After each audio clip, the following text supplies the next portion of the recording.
Oke, assalamualaikum warahmatullahi wabarakatuh. Kembali lagi bersama saya Heri di channelnya Tumbuh Pribadi ya. Di kesempatan kali ini saya akan sharing lah, kita berbicara, kita buka-bukaan mengenai dunia RT RW net ya. Dari mulai modal, penghasilan, dan risiko ya. Karena banyak yang nanya kepada saya, Mas modalnya berapa gitu kan untuk mengembangin RT RW net. Terus Mas kalau paket Indihome-nya yang berapa gitu kan. Terus Mas alatnya yang dibutuhin apa aja gitu, dan banyak lagi lah. Saya gak mau bertele-tele ya, langsung aja ya ke pembahasan. Saya bahas dari mulai pertama saya mendirikan RT RW net. Ini sangat buka-bukaan ya, saya gak ada yang disembunyiin ini. Dan penghasilan saya sekarang ya bisa mencapai 10 juta lah, 10 juta per bulan itu, kurang lebih segitu. Bersihnya mungkin dapat 5 juta gitu. Nah, pada waktu itu di kampung saya gak ada jaringan speedy atau internet, tapi untuk ide udah ada gitu. Nah, waktu itu saya di kampung saya ada program bahwa jaringan Indihome akan masuk ke wilayah saya, kampung saya ya, desa saya. Nah, setelah itu masuk, udah dipasangin tuh jalur teleponnya. Nah, saya langsung pasang Indihome. Untuk paketnya waktu itu saya pasang yang 20 Mbps ya 20 Mbps, yang harganya itu 400.000, kurang lebih 500 lah. Nah, waktu itu belum dipakai voucher tuh, masih pakai password aja gitu. Nah, berhubung pengguna banyak dan otomatis dong bandwidth gak teratur, karena yang satu ada yang download gede gitu, misalkan download 4G lah istilahnya, yang lain cuma chat, yang lain cuma game. Nah, karena ada yang download gede, jadi akhirnya kecepatan jadi lambat gitu. Jadi saya butuh suatu alat untuk manage bandwidth itu. Nah, akhirnya saya kepikiran tuh beli alat yang namanya Mikrotik untuk manage bandwidth ya, dalam artian dipocerin gitulah, dipocerin. Akhirnya saya beli itu Mikrotik. Waktu itu saya beli Mikrotik tipe RB 750 R2 ya, yang harganya itu kisaran 500.000 kalau nggak salah, 600 ya gitu. Lalu saya setting langsung saya jalan, udah berjalan ya, udah bikin voucher. Nah, setelah saya pakai voucher itu lumayan agak stabil ya, jadi semua voucher kecepatannya sama gitu. Kalaupun ada yang download gede, itu kecepatannya sama, misal 1 Mbps ya, 1 Mbps. Jadi bukan berarti gak bisa download yang gede-gede, cuman kecepatannya 1 MB ya, jadi lambat itu kalau kalau download yang gede-gede, yang akhirnya pengguna WiFi batal lagi gitu kan, karena kelamaan nunggu gitu. Nah, tapi kita bukannya berarti pelit atau gimana ya, emang harga udah disesuaikan dengan kecepatan gitu. Misal kita harga jual voucher itu 3.000, Nah itu ya saya hitung-hitungin pas pantasnya untuk 1 Mbps. Kalau lebih dari 1 Mbps, misal 5 Mbps, itu kita rugi gitu kan. Soalnya FUP itu kan cepat habis kalau kita gede-gedein kecepatan. Nah setelah saya berjalan tuh saya udah dapat klien 30 klien login bersamaan gitu kan. Nah kemudian saya harus upgrade mikrotik itu ke tipe yang spesifikasinya lebih tinggi gitu. Soalnya kenapa, kalau kita masih tetap pakai R2 mikrotik RB750 R2, yang saya rasakan ketika klien sudah mencapai 60, nah 60 lebihnya misalkan 6 klien urutan ke 61 misalkan, itu udah gak stabil. Gak stabilnya di kecepatan, kedua susah login gitu. Nah akhirnya saya beli mikrotik yang baru, yang tipenya lumayan mahal juga tuh. Tipenya itu RB750 GR3. Itu perbedaannya di memori ya, atau penyimpanannya jadi lumayan besar. Terus kita bisa buat voucher lebih banyak lagi. Kalau di R2 kita paling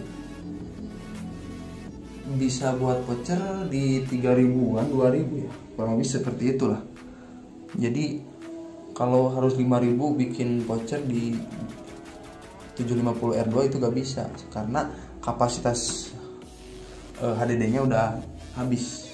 Nah kalau di GR3 kita bisa buat voucher 4.000 tuh. 4.000. Cuman saran saya gak usah banyak-banyak, sesuai kebutuhan aja. Saya sampai sekarang paling cetak voucher 3.000 gitu. Soalnya kenapa? Itu suka error. Errornya gimana? Apalagi kalau jadi gini errornya. Kalau di wilayah kita sering mati listrik, mati lampu.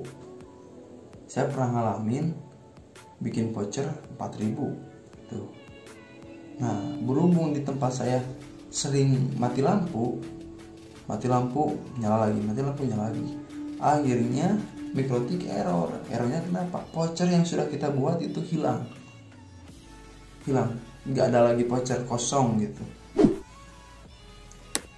Vouchernya kosong. Jadi voucher yang udah kita cetak itu ya udah gak bisa digunain lagi gitu.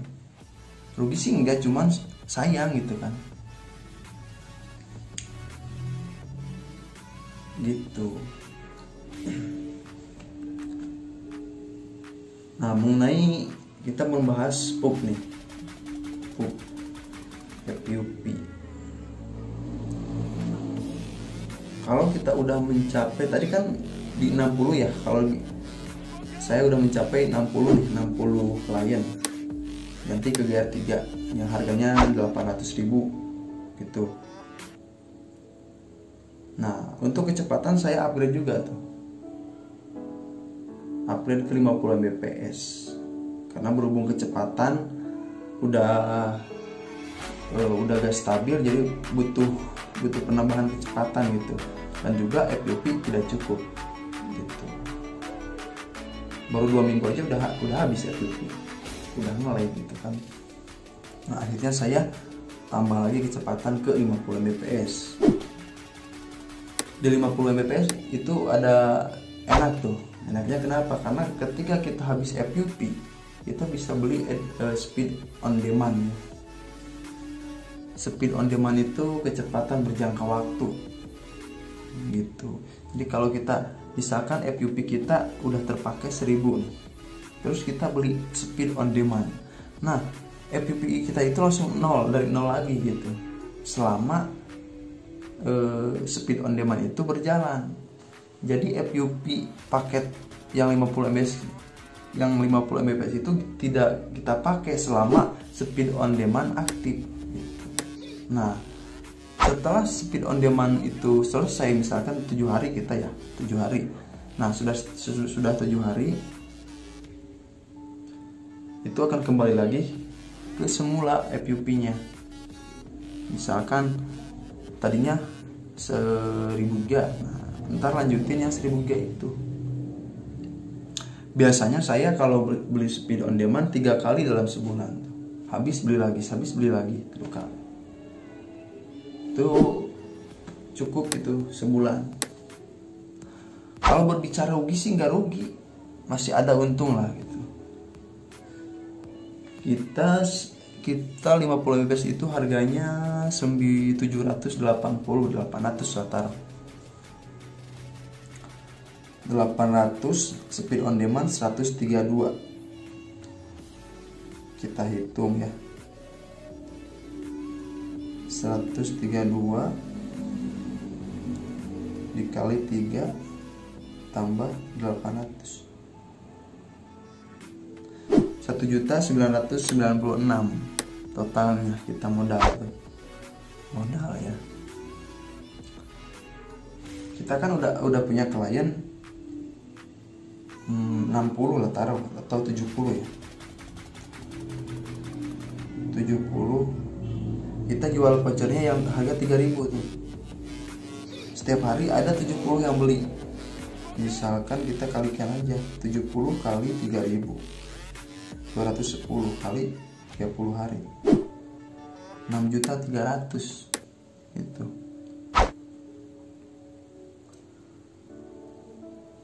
Gitu. Jadi untuk kalian yang berencana untuk membuka RT RW.net, saya sarankan lanjutkan aja, karena yang saya rasakan usaha RT RW.net ini lebih minim resiko rugi. Jadi maksudnya begini, kita tahu di era sekarang ini, era digital ya, semua orang mempunyai HP gadget gitu, smartphone, Android. Nah, kalau smartphone itu tidak ada koneksi internet, itu sangatlah percuma gitu kan. Ya, yang saya rasakan kan, kalau kita pegang HP terus gak ada kuota, rasanya percuma gitu. Nah, jadi pasti yang mempunyai HP smartphone itu pasti membutuhkan koneksi internet. Dan kalau kita beli di Telkomsel itu sangat mahal. Makanya kalau kita buka RT RW.net itu sangat bakalan ramai pembeli gitu. Gak usah mulu kita pasang yang 20 Mbps, terus pasang beli mikrotik yang R2 harganya 500. Nah, jadi kita jangan terlalu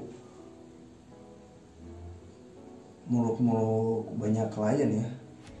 Yang penting kita satu tempat dulu aja di rumah gitu, atau di warung kita kalau kalian punya warung. Udah jalan, nanti kalian sediain tuh tempat duduk, tempat santai beserta colokan listrik atau terminal listrik ya. Gitu. Itu insya Allah tuh bakalan ada yang beli gitu. Soalnya sekarang banyak anak-anak yang kalau lagi gak ada kerjaan pengen nge-game gitu kan, dan yang dibutuhkan itu casan gitu. Selain koneksi internet, casan juga perlu gitu. Makanya kita sediain aja, gak usah dibayar itu casannya, gak bakalan makan strum gede loh. Oke, mungkin sekian yang bisa saya sampaikan. Untuk part keduanya ntar saya akan bagikan mengenai cara marketing RT RW-net ya, versi saya. Tapi ya kalau harus dibahas sekarang ini udah lama, soalnya udah 15 menit ya, keburu kalian jenuh dengarnya ya. Oke, assalamualaikum warahmatullahi wabarakatuh. Maaf, dukung terus channel Tumbuh Pribadi ya, agar bisa semangat saya dalam berbuat konten. Jangan lupa subscribe.